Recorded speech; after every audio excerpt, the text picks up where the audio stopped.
प्यारे बच्चों, welcome to my channel Verma study 2020 बुकलाना। मैं यूपी बोर्ड के क्लास 11th के छात्र छात्राओं के लिए ज्योग्राफी सब्जेक्ट को हिंदी माध्यम से मैं फुल कोर्स कराऊंगा। यदि आप फुल कोर्स करना चाहते हैं तो मेरे चैनल को सब्सक्राइब कीजिए और बेल आइकन को प्रेस करना ना भूलें, ताकि जो भी वीडियो मैं अपलोड करूँ उसका नोटिफिकेशन आपको सबसे पहले मिल सके। प्यारे बच्चों, भौतिक भूगोल के मूल सिद्धांत में चैप्टर 7 चल रहा है। आज पार्ट 6 है। चैप्टर 7 का नाम है भू आकृतियाँ तथा उनका विकास। आज हम लोग पढ़ेंगे अभ्यास के प्रश्नोत्तर। जैसा कि इसके पहले 5 वीडियो डाला जा चुका है। अगर उसे आप नहीं देखे हैं तो आई बटन को क्लिक करके देख लें। अभ्यास के प्रश्नोत्तर में पहले है बहुवैकल्पिक प्रश्न। पहला प्रश्न है, स्थल रूप विकास की किस अवस्था में अधोमुख कटाव प्रमुख होता है। देखिए, अधोमुख का मतलब होता है गहराई। अब ये कह रहा है कि किस अवस्था में गहराई से कटाव होता है। प्रश्न को समझना बहुत जरूरी है। अधोमुख कटाव का मतलब गहरा कटाव। तरुण अवस्था, हमने पिछले वीडियो में बताया है कि प्रवाही जल की 3 अवस्थाएं होती हैं: तरुण अवस्था, प्रौढ़ावस्था और वृद्धावस्था। इन तीनों में पूछ रहा है कि कटाव ज़्यादा, अधिक से अधिक कटाव किस स्टेज में होता है। तो इसका उत्तर है तरुणा अवस्था में। तरुण अवस्था को ही युवा अवस्था भी कहते हैं। जैसा कि प्रवाहित जल या नदियों की 3 अवस्थाएं बताया गया था आपको। तरुणावस्था जो पर्वतीय क्षेत्र में होती है, प्रौढ़ावस्था जो मैदानी क्षेत्र में होती है, वृद्धावस्था जो डेल्टाई क्षेत्र में होती है। तरुणावस्था में ही वी आकार की घाटी बनती है, गार्ज बनता है, कैनियन, जलगर्तिका, अवनमित कुंड, अर्धकर्तित विसर्प, जलप्रपात, झीलें, ये जो है तरुणावस्था में बनती हैं। प्रौढ़ावस्था में बताया गया है नदी वेदिकाएँ, जलोढ़ पंख, जलोढ़ शंकु, नदी विसर्प, बाढ़ का मैदान, विसर्प रोधिका, प्राकृतिक तटबंध। और वृद्धावस्था में बताया गया था कि डेल्टा का निर्माण होता है। ये आपको पिछला जो वीडियो है, वीडियो 36, इसमें विस्तृत से पढ़ाया गया है तीनों अवस्थाओं के बारे में। दूसरा प्रश्न है, एक गहरी घाटी जिसकी विशेषता सीढ़ी नुमा खड़े ढाल होते हैं किस नाम से जानी जाती है। प्यारे बच्चों, सीढ़ी नुमा भी हो और खड़ा ढाल भी हो, ये कैनियन की विशेषता है। यहाँ बता दें आपको कि कैनियन तो उत्तर होगा थोड़ा सा इससे हट के, कि देखो जब प्रवाहित जल होता है तो सबसे पहले छोटी छोटी सरताएँ, क्षुद्र सरताएँ बहती हैं, जिनको द्रोणी भी कहते हैं। इनसे अवनालिकाएँ, बहुत बड़े नाले बनते हैं। फिर घाटियाँ, अवनालिकाओं का है बृहत रूप, घाटियाँ हो जाती हैं। घाटियाँ आकार के हिसाब से, गहराई के हिसाब से 3 प्रकार की होती है: वी आकार की घाटी, गार्ज और कैनियन। जब हिमानी के द्वारा जब वी आकार की घाटी चौड़ी हो जाए तो उसे हम कहते हैं यू आकार की घाटी। यू आकार की घाटी और गार्ज और कैनियन में थोड़ा सा अंतर ये समझना है कि देखिए, गार्ज भी और कैनियन भी, ये जो दोनों हैं, गहरी भी होती है, सकरी भी होती है। इनका पार्श्व जो है तीव्र ढाल होता है। गार्ज की और कैनियन दोनों की बात कर रहा हूँ। गार्ज का अभी हमने बताया कि गहरी होंगी, सकरी होगी और पार्श्व तीव्र ढाल होगा। और कैनियन भी गहरी होगी, सकरी होगी, पार्श्व तीव्र ढाल होगा। अंतर केवल यह है कि गार्ज में जो पार्श्व दीवारें हैं, जो नीचे का तल है और जो ऊपर का तल है, वो बराबर होता है, समान होता है। नीचे का तल और ऊपर का तल गार्ज में समान होता है, जबकि कैनियन में नीचे का तल से ज़्यादा ऊपर का तल होता है, चौड़ा होता है। और अंधी घाटी जो है, ये चूना प्रदेशों में जब बहती हुई नदियाँ जाती हैं तो उनके मार्ग में कोई बाधा आ जाए, जैसे विलयन छिद्र बन जाए, सिंक होल बन जाए, युवाला बन जाए, पोल्जे बन जाए, तो होता क्या है कि नदी जो है इनके बीच से, मान लो कि विलयन छिद्र मिल गया या सिंक होल मिल गया, तो इनके बीच से नदी बहने लगती है और ये इतनी गहरी होते हैं कि नदी सूख जाती हैं। नदी समाहित हो जाती है विलयन छिद्र में, सिंकहोल में, पोल्जे में, तो इसे हम कहते हैं अंधी घाटी या सूखी घाटी भी कहते हैं। इसमें जो है पता ही नहीं चल पाता, नदी जो है समाहित हो जाती है, पता ही नहीं चल पाता कि यहाँ नदी भी कोई बह रही है या किस दिशा में बह रही है, ये बताना कठिन हो जाता है। तो इसे अंधी घाटी कहते हैं। तो हमें उम्मीद है कि इसका उत्तर तो आप कैनियन जान ही रहे हैं, चारों के बारे में विस्तृत जानकारी हो गई होगी। अब आते हैं, अगला प्रश्न है, निम्न में से किन प्रदेशों में रासायनिक अपक्षय प्रक्रिया यांत्रिक अपक्षय प्रक्रिया की अपेक्षा अधिक शक्तिशाली होती है? वैसे ये क्वेश्चन है पिछले पाठ का भू आकृतिय में। ये कह रहा है कि किन प्रदेशों में रासायनिक अपक्षय यांत्रिक अपक्षय, मतलब यांत्रिक अपक्षय को भौतिक अपक्षय भी कहते हैं, ये भौतिक अपक्षय से ज़्यादा होती है रासायनिक अपक्षय। तो इसका उत्तर है चूना पत्थर प्रदेश। चूना पत्थर प्रदेश में रासायनिक अपक्षय ज़्यादा होता है। अपक्षय 3 प्रकार। अब पहले तो ये जाने का अपक्षय क्या होता है। अपक्षय का मतलब यह हुआ कि चट्टानों का टूट फूट होता है, लेकिन उनका स्थानांतरण नहीं होता है। टूट फूट केवल होना ही अपक्षय कहलाता है। और अपक्षय 3 प्रकार का होता है, रासायनिक अपक्षय, भौतिक या यांत्रिक अपक्षय, जैविक अपक्षय। रासायनिक अपक्षय में विलयन होगा, कार्बोनेटीकरण होगा, जलयोजन होगा, ऑक्सीकरण होगा। भौतिक या यांत्रिक अपक्षय में भार विहीनीकरण, विस्तार होगा, हिमकरण, पिघलन, तुषार बेजिंग, ये सब आता है भौतिक अपक्षय में। जैविक अपक्षय जीव जंतुओं, पेड़ पौधों के कारण होता है। तो इन तीनों में सबसे ज़्यादा होता है रासायनिक अपक्षय, रासायनिक क्रियाओं से होता है। रासायनिक क्रियाओं में जब जल जो है चूना पत्थर वाले क्षेत्र में नीचे जाता है, तो उसमें जल में सल्फर, कार्बन, नाइट्रोजन मिल जाता है, और जो अंदर चूना है, डोलोमाइट है, सेलखड़ी है, वो पिघल जाता है और अंदर ही अंदर अपरदन ज़्यादा होने लगता है। तो वही चीज़ है चूना पत्थर प्रदेशों में। चूना पत्थर प्रदेशों में रासायनिक अपक्षय ज़्यादा होता है। तो आपको पता चल गया कि क्यों होता है, क्योंकि पानी में ये जल्दी घुल जाता है। चौथा प्रश्न है, निम्न में से कौन सा वक्तव्य लेपीज शब्द को परिभाषित करता है? लेपीज का एक दूसरा नाम है अवकूट। पिछले वीडियो में हमने बताया था, वीडियो 38 में, ये भूमिगत जल के द्वारा बनने वाली स्थलाकृति है। भूमिगत जल के द्वारा बनने वाली आकृति है लेपीज।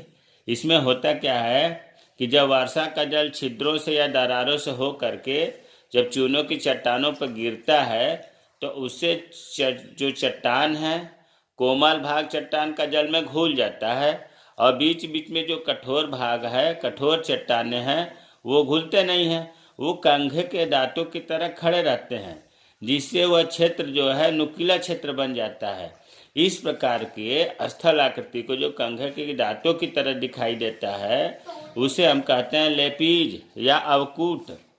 ये भूमिगत जल के द्वारा बनने वाली आकृति है, और इसमें कंघे जैसी संरचना दिखाई देती है, क्योंकि कठोर भाग घुलता नहीं है और मुलायम भाग जो है घुल जाता है, और इसीलिए चूना पत्थर प्रदेशों में होता है। अब है तो इसमें जो है ये सही है, अनियमित धरातल जिनके तीखे कटक व खांच हो। देखिए पहले विकल्प देखिए, छोटे से मध्यम आकार के उथले गर्त नहीं होगा। लेपीज का भी हमने बता दिया, कंघे जैसी संरचना होगी। ऐसे स्थलोप जिनके ऊपरी मुख्य वृत्ताकार व नीचे से कीप के आकार के होते हैं, ये भी नहीं होगा। ऐसे स्थल रूप जो धरातल से जल के टपकने से बनते हैं, ये भी नहीं होगा। अनियमित धरातल, अभी हमने बताया ना कि कोमल घुल जाएगा चट्टाने, और कठोर चट्टाने जो कितने रहेंगे, तो तीखे मतलब नुकीलेदार, कटक व खांच हो, कंघे जैसी संरचना हो, तो ये लेपीज की विशेषता। पांचवा है, गहरे लंबे व विस्तृत गर्त या बेसिन जिनके शीर्ष दीवार खड़े ढाल वाले व किनारे खड़े व अवतल होते हैं, उन्हें क्या कहते हैं? प्यारे बच्चों, गहरा हो लंबा हो और विस्तृत गर्त हो। गर्त का मतलब विस्तृत गड्ढे से है। विस्तृत जब गड्ढा हो, शीर्ष दीवार जो उनकी दीवारें हैं वो खड़े ढाल के रूप में हो, तो उसे हम कहते हैं सर्क। सर्क इसका समझ में आ गया। अब इनके बारे में थोड़ा सा देख लो। पार्श्विक हिमोड़, हिमोड़ किसे कहते हैं? हिमोड़ जो है ये हिमानी के द्वारा जो बहा करके पदार्थ ले आए जाते हैं, हिमोड़ उसकी जमाव को, संरचना को हिमोड़ कहते हैं। जैसे नदियाँ के द्वारा जलोढ़ बनता है, उसी तरह से हिमानी के द्वारा हिमोड़ बनता है। तो हिम नदी जब अपने साथ कंकड़ पत्थर मिट्टी बहाकर घसीट करके ले जाते हैं और इस मलबे को किनारों पर मुंडेर के रूप में जमा कर दे, तो उसे हिमोड़ कहते हैं। हिमोड़ कई प्रकार का होता है, जैसे पार्श्विक हिमोड़, पार्श्विक मतलब किनारों पर जमा कर दे, किनारों पर। मध्यस्थ हिमोड़ ये कटक के रूप में होता है। तली हिमोड़ ये तलछटी में होता है। अंतिम हिमोड़ तो ये जो है हिमानी के द्वारा बनने वाले हैं, आकृति में आता है। घाटी हिमनद, घाटी हिमनद का मतलब इसे यू आकार की घाटी कहते हैं। जब भी आकार की घाटी की संरचना हिमानी के द्वारा यू आकार में बदल दी जाती है तो इसे हम घाटी हिमनद कहते हैं। एस्कर, जब हिमानी मलबे या अवसाद का जो निक्षेपण है एक लहरदार लहरों जैसी संरचना में कटक का निर्माण करे, तो उसे हम एस्कर का निर्माण कहते हैं। एस्कर क्या है? जब हिमानी मलबे या अवसाद का निक्षेपण एक लहरदार तीव्र ढाल युक्त कटक का रूप में होती है, तो एस्कर कहते हैं। तो हमें उम्मीद है कि इन विकल्पों के एक तो उत्तर जो है वो बताया गया। इन विकल्पों के सहारे कई प्रश्न आपके तैयार हुए होंगे, और अगर आपने पिछला वीडियो देखा है तो ये आसानी से आपको क्वेश्चन आंसर होगा। तो अभी हम लोगों ने देखा पहला प्रश्न जो कि बता दिया गया। अब प्रश्न दूसरे पर आते हैं। चट्टानों में अधःकर्तित विसर्प और मैदानी भागों में जलोढ़ के सामान्य विसर्प क्या बनाते हैं? देखिए दो विसर्प है, एक तो अधःकर्तित विसर्प और दूसरा है सामान्य विसर्प। विसर्प का नाम ही होता है सर्प के आकार का सर्पिलाकार। अब प्रश्न उठता है कि सर्पिलाकार आकार दोनों में है, अंतर क्या है? तो पहले हम सामान्य विसर्प की बातें करते हैं। जब नदी पहाड़ों से उतर करके मैदानी भागों में आती है तो मंद ढाल हो जाता है। मैदानी भागों में ढाल मंद है, और मैदानी ढालों में मंद ढाल के कारण नदी क्या होती है? सर्पिला आकार में बहने लगती है, वक्रित होकर बहने लगती है। और वक्रित होकर जब बहने लगती है, मंद ढाल जब होता है, तो इसका अधोतल मतलब गहराई में अपर्दन नहीं होता है, बहुत कम होता है। पार्श्व अपर्दन साइड में ज़्यादा होता है। इसे हम कहते हैं सामान्य विसर्प। इसका मतलब कि मैदानी भागों में जो सर्पिलाकार जैसी संरचना होती है उसे हम कहते हैं सामान्य विसर्प। ऐसा क्यों होता है? क्योंकि ढाल मंद होती है। और अधोतल का मतलब गहरा अपर्दन कम होता है, पार्श्व अपर्दन ज़्यादा होता है। इसमें नदियाँ चौड़ी हो जाती हैं, अधिक चौड़ी हो जाती हैं। ऐसे को हम कहते हैं सामान्य विसर्प। दूसरा शब्द है अधःकर्तित विसर्प। ये जो है तीव्र ढाल वाली अगर चट्टान है या पहाड़ी एरिया है, वहाँ पर नदियाँ पार्श्व अपर्दन कम करती हैं, अधोतल अपर्दन ज़्यादा, गहराई में अपर्दन ज़्यादा करती हैं। तो जब गहराई में अपर्दन ज़्यादा करेंगी तो अधःकर्तित विसर्प का निर्माण होगा। जो सांप जैसी सर्पिलाकार स्ट्रक्चर बनेगा उसे हम कहेंगे अधःकर्तित विसर्प। ये अधिक गहरे होते हैं, चौड़े कम होते हैं, और यही इतने गहरे होते हैं कि आगे चल करके गार्ज और कैनियन के रूप में इन्हें देखा जाता है। तो मुख्य रूप से अधःकर्तित विसर्प ये चट्टानों में, तीव्र ढाल वाली चट्टानों में होता है, और ये गहरी होती है, चौड़ी कम होती है।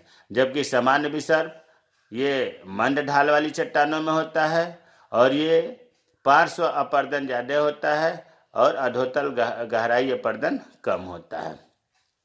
दूसरा प्रश्न है घाटी रंध्र या युवाला का विकास कैसे होता है?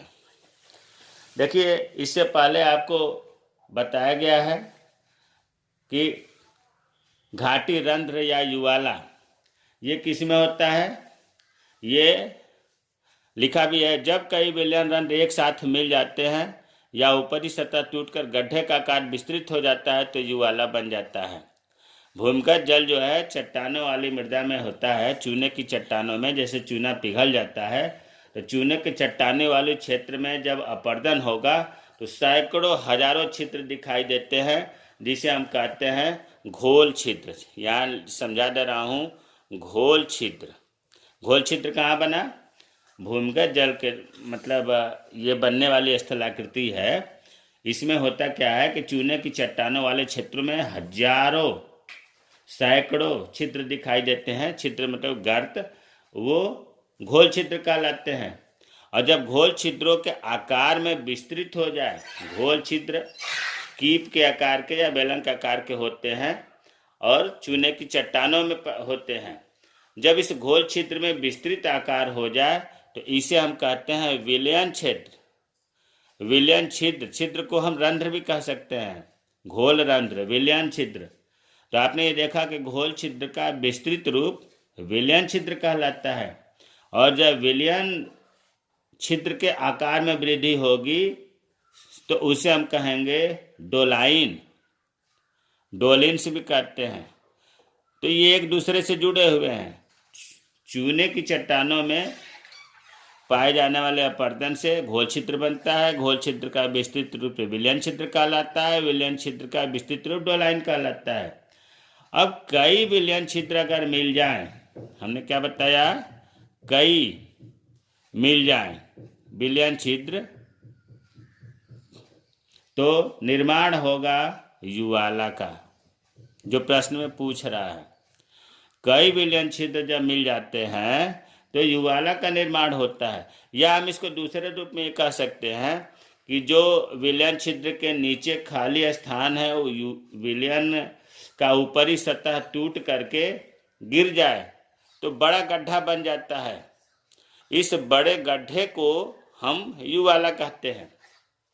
भाई विलयन छिद्र के नीचे, यहाँ हम आपको बता दें कि विलयन छिद्र और घोल छिद्र का जो व्यास होता है वो 1 मीटर से हजारों मीटर तक होता है। और ये अंदर खोखला हो जाता है, अंदर काफ़ी जगह हो जाती है, जिससे ऊपरी परत कभी कभी टूट जाती है, ध्वस्त हो जाती है, गिर जाती है। तो ऊपरी परत जब गिर करके जो गड्ढा बनेगा, बड़ा सा गड्ढा बनेगा, उसे कहा जाता है ज्वाला। तो ज्वाला 2 तरह का हो गया परिभाषा अगर कहा जाए। एक तो ये हो गया कि कई विलयन छिद्र मिलकर के ज्वाला का निर्मित करते हैं, और दूसरा हो गया कि जब विलयन छिद्र की ऊपरी सतह टूट करके बड़े गड्ढे बन जाए तो ज्वाला का निर्माण होता है। ज्वाला तो 100-100 मीटर तक गहरी होती हैं। इसमें जो है नदियों अगर बहती हुई इसमें गिरने लगती है तो पता ही नहीं चलता कि नदी कहाँ गई।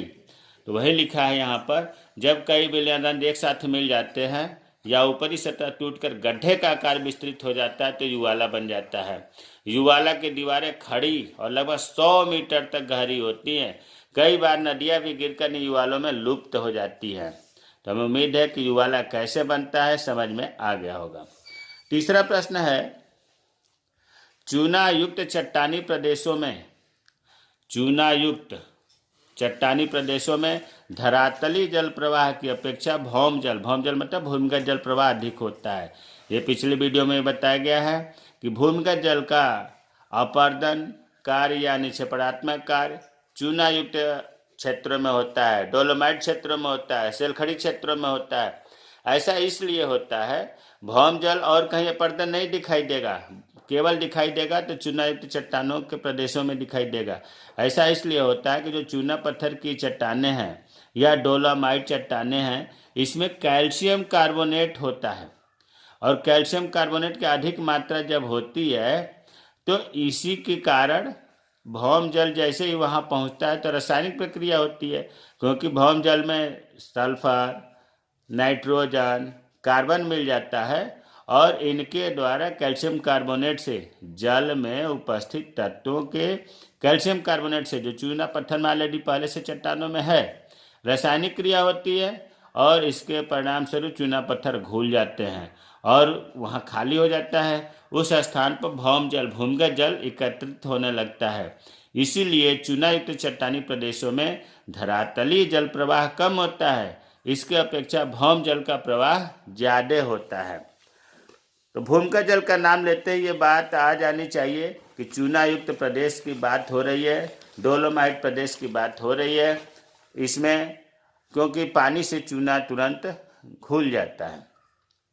अगला प्रश्न है, हिमनद घाटियों में कई रैखिक निक्षेपण स्थल रूप मिलते हैं। रैखिक मतलब क्षैतिज निक्षेपण स्थल रूप मिलते हैं, इनकी अवस्थिति व नाम बताएं। इसका मतलब हिमनद, हिमानी और हिमनदी ये एक ही चीज़ है।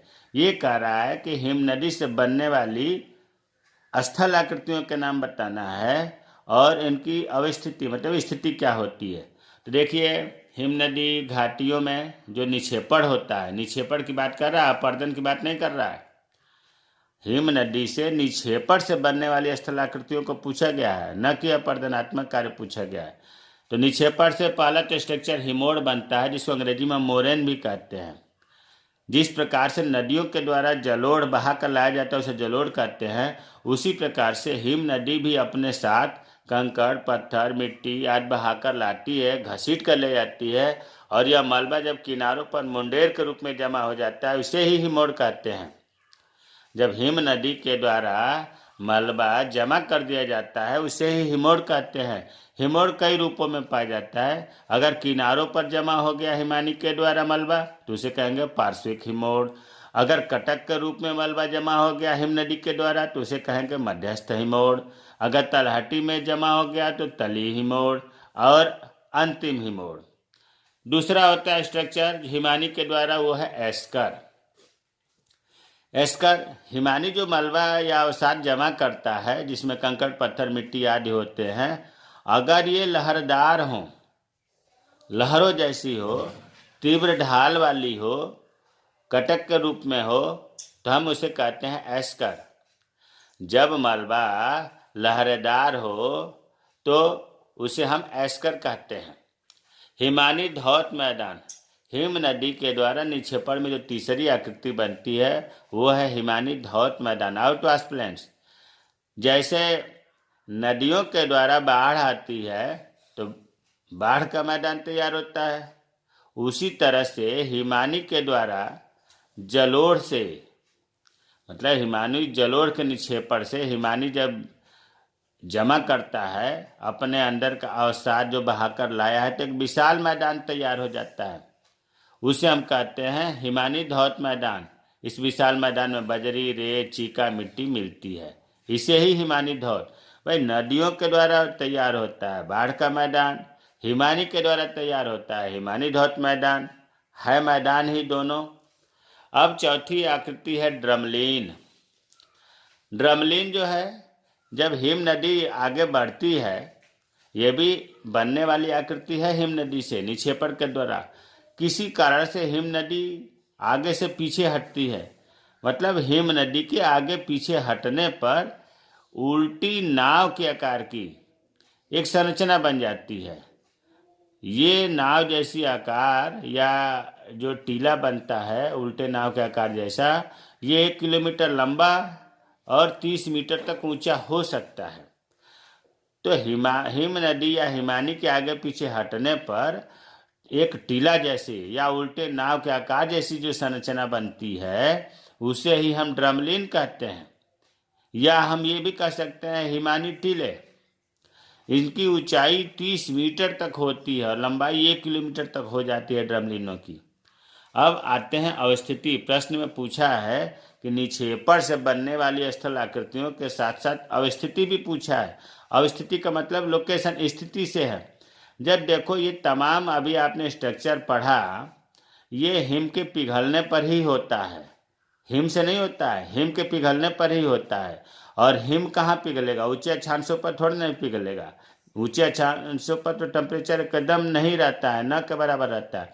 ये निम्न अक्षांशों पर जैसे जैसे भूमध्य रेखा की तरफ आएंगे वैसे वैसे टेम्परेचर ज़्यादा होगा, जैसे जैसे ध्रुवीय क्षेत्रों की तरफ जाएंगे टेम्परेचर ज़्यादा होगा, टेम्परेचर ध्रुवीय क्षेत्रों की ओर कम होगा। तो पिघलने के लिए निम्न अक्षांशों पर आना जरूरी है। तो इसकी अवस्थिति तो यही होगी कि ऊंचे अक्षांशों की अपेक्षा निम्न अक्षांशों पर अधिक होती है, क्योंकि निम्न अक्षांशों पर बर्फ पिघलता है और बर्फ के पिघलने से ही, बर्फ के पिघल करके जल के रूप में परिवहन होने से ही मलबा निक्षेपित होता है। तो ये प्रश्न हिमनदी घाटियों में बनने वाले निक्षेपण से स्थलाकृतियाँ और अवस्थिति के बारे में समझ में आ गया होगा। मरुस्थलीय क्षेत्रों में पवन कैसे अपना कार्य करती है? क्या मरुस्थलों में यही एक कारक अपर्दित स्थलों का निर्माण करता है? बताया गया है कि पवन से अपर्दन या निक्षेपण लगभग हर जगह होता है, लेकिन सबसे ज़्यादा मरुस्थलीय क्षेत्रों में होता है। क्यों होता है? क्योंकि बताया गया है कि वहाँ पर जो है मिट्टी बिखरी हुई होती है, संगठित नहीं होती है, वहाँ पर वर्षा नहीं होती है, वहाँ पर सिंचाई का अभाव है, पेड़ पौधों का अभाव है। इस वजह से मरुस्थलीय क्षेत्रों में, रेगिस्तानी प्रदेशों में ज़्यादा अपर्दन होता है। पवन के द्वारा होता है।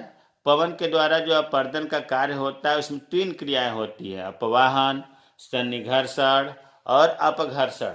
अपवाहन का मतलब ये हुआ कि जो हवाएं तेज बहती हैं वो अपने साथ जो अपक्षय जनित पदार्थ है या असंगठित मिट्टी है उसको उड़ा कर ले जाती है, उसे हम कहते हैं अपवाहन। सन्निघर्षण का मतलब हुआ कि जो वायु के साथ उड़कर चलने वाले पदार्थ हैं वो आपस में भी खंडित होते रहते हैं, जिसे हम सन्निघर्षण कहते हैं। अपघर्षण, बालू के कण जो हवा के साथ उड़ रहे हैं वो मार्ग में पड़ने वाले शैलों को अपने प्रहार से घींचते रहते हैं, तल को रगड़ते रहते हैं। इस क्रिया को अपघर्षण कहते हैं। इन तीनों के द्वारा जो है मरुस्थलीय क्षेत्रों में पवन से अपर्दन होता है। अपर्दन से ढेर सारी स्थलाकृतियाँ बनती हैं, जैसे पेडिमेंट, पदस्थली, प्लेया, अपवाहन गर्त, वातगर्त, गुहा, छत्रक शिला, ज्यूगेन, यारडांग, इंसेलबर्ग, भूस्तंभ आदि, ये जितने भी हैं अपर्दनात्मक स्ट्रक्चर ये बनते हैं पवन से। इनके बारे में वीडियो 39 में पूरा विस्तृत बताया गया है। अपर्दनात्मक से बनने वाली स्थलाकृतियाँ और निक्षेपणात्मक से बनने वाली स्थल आकृतियाँ।